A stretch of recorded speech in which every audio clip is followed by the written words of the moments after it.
Home Service Voters Registration inilapit po ng COMELEC Dagupan sa mga PWD ng lungsod. Para sa detalye ng balitang yan, kasama natin Idol Denise Brillante. 104.7 IFM Report.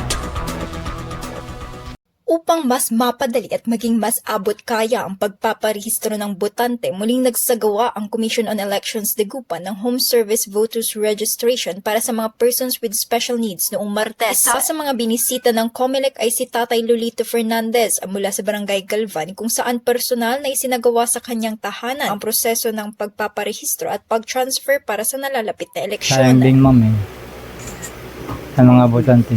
Sobrang nakatulong po, ma'am. Sa panayam ng IFM Dagupan, ipinaliwanag ng COMELEC na matagal na nilang ipinatutupad ang Home Service Voters Registration na sinimulan pa noong panahon ng pandemya upang mas maging accessible ang proseso ng pagpaparehistro para sa mga persons with disabilities.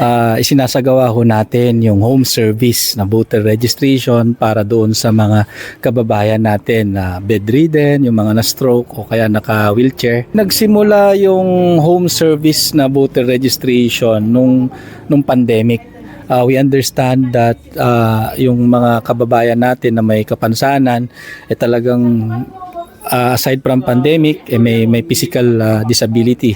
Sa mga mga kababayan natin na may kasama sa bahay, may kakilala na hindi ho kayang pumunta sa aming tanggapan dahil sa kanilang kapansanan, magsangguni lang sa aming tanggapan para mai-schedule namin yung pagpunta sa bahay. Dagdag pa ng ahensya, pinapayagan ang mga lehitimong assistors na tumulong sa mga PWD alinsunod sa umiiral na mga patakaran sa halalan. Hinikayat din ng COMELEC ang mga PWD at ang kanilang mga katuwang na makipag-ugnayan sa kanilang tanggapan para sa voters registration at iba pang serbisyong may kaugnayan sa halalan. Kasama mo mula rito sa IFM News Dagupan, ito si Idol Denise Brillante, Tatak, IFM.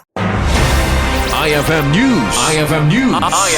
IFM.